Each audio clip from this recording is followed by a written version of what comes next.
Budaya Jawa Tengah, harta berharga Indonesiaku.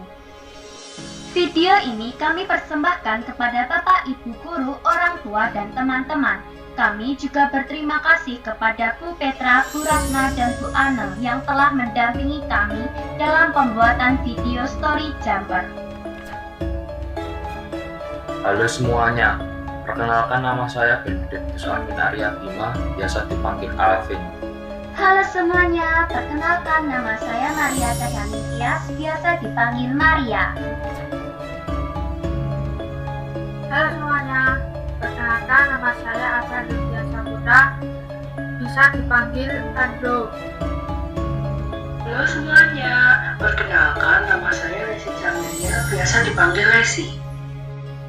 Keunggulan lokasi berperan penting terhadap kemajuan bangsa Indonesia. Kedatangan bangsa Barat di Indonesia sebenarnya dipicu oleh kekayaan alam tanah air.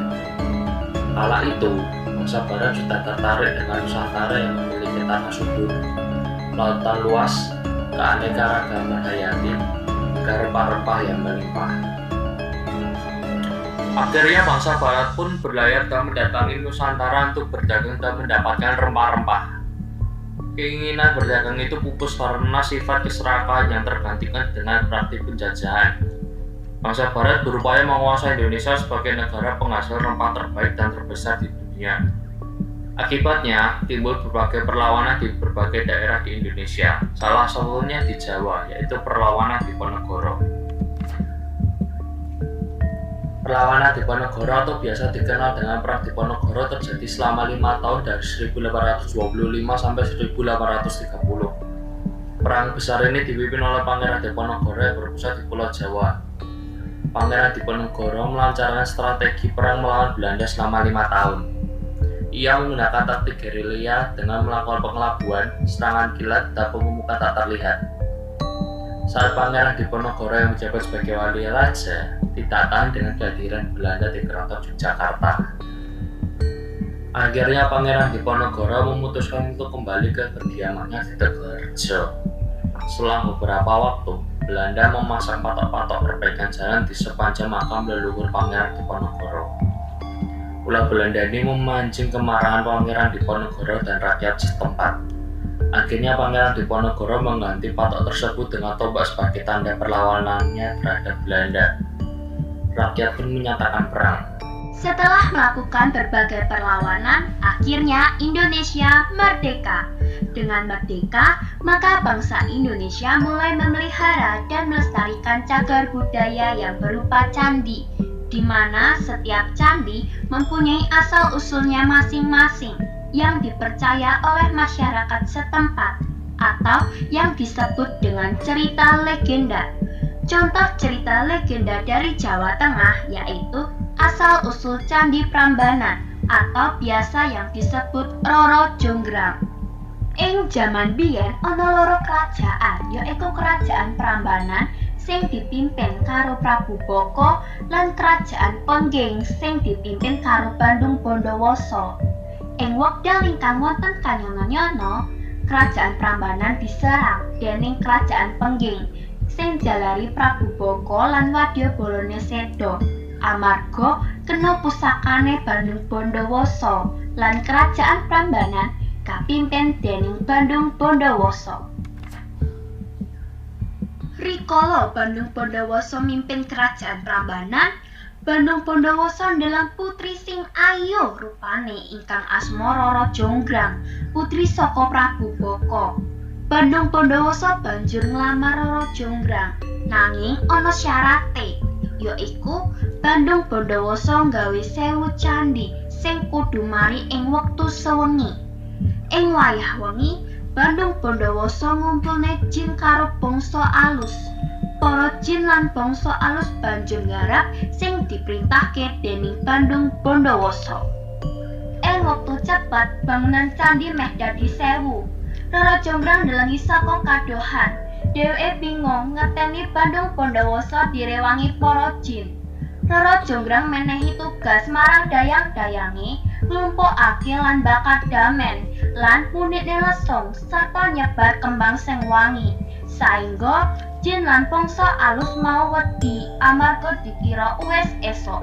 Bandung Bondowoso banjur ngamuk marang Roro Jonggrang amarga wis ngapusi dheweke. Lan Roro Jonggrang disabda karo Bandung Bondowoso dadi patung lan nggenepi candhi sing awale 999 dadi 1000 candhi. Selain memiliki cagar budaya dan cerita legenda, Jawa Tengah juga memiliki budaya yang dilihat dari sisi rumah tradisional. Rumah joglo merupakan rumah tradisional kebanyakan daerah yang berada di Pulau Jawa, salah satunya di Jawa Tengah. Rumah joglo umumnya dibuat dari kayu. Bagian atap berbentuk tajuk seperti atap piramida yang mengacu pada format gunung, di mana memiliki kekhasan tersendiri jika dibandingkan dengan rumah adat daerah lain di Indonesia. Kekhasan terutama pada bentuk atap dan struktur bangunan rumah. Puncak atap berbentuk prisma segitiga, di mana alas dan tutupnya berbentuk segitiga yang kongruent.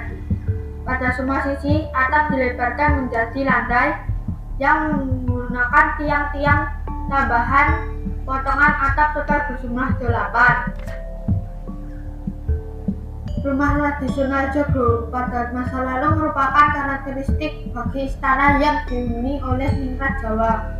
Tidak hanya pembagian ruangan, beberapa fitur joglo juga melambangkan nilai filosofis yang dalam, seperti bagian pintu rumah joglo yang berjumlah 3. Budaya yang ada di Jawa Tengah tidak hanya berupa rumah tradisional dan cerita legenda, tetapi juga dapat berupa lagu daerah.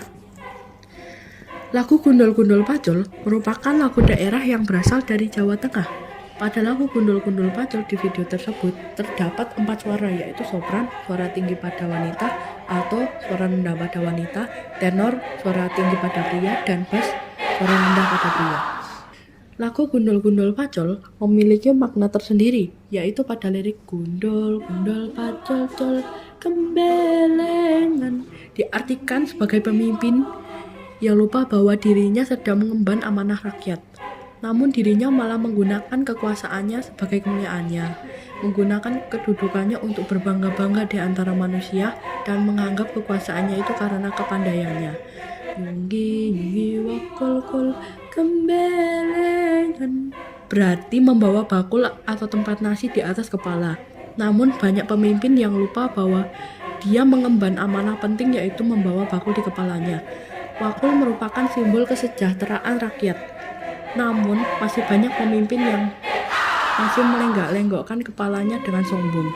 Wakul limpang sekane dadi salatar. Berarti bakul di atas kepala jatuh. Segane jadi salatar berarti nasi yang menjadi isi di dalam bakul tersebut jatuh dan berantakan kemana-mana. Akibat bakul terguling dan nasinya tumpah kemana-mana, jika pemimpin gembelengan, maka sumber daya akan tumpah kemana-mana, sehingga amanahnya akan jatuh dan tidak bisa dipertahankan. Indonesia telah melalui berbagai macam peristiwa dalam memajukan bangsa dan negara hingga saat ini. Melalui semangat perlawanan Pangeran Diponegoro dalam mengusir penjajah, kita juga harus bangga karena Indonesia memiliki alam dan berbagai macam budaya serta peninggalan sejarah seperti yang ada di Jawa Tengah, yang memiliki ciri khas Komodo Joglo, cerita legenda tentang Candi Prambanan, dan lagu daerah. Sebagai anak muda, kita patut dan harus melestarikan, merawat, dan mencintai rumah adat Joglo, cerita legenda tentang Candi Prambanan, dan lagu daerah sebagai bentuk kepedulian kita agar budaya dan alam yang ada tidak punah dan dapat dikenal oleh masyarakat luas dan dunia internasional. Jangan lupa like, share, dan subscribe.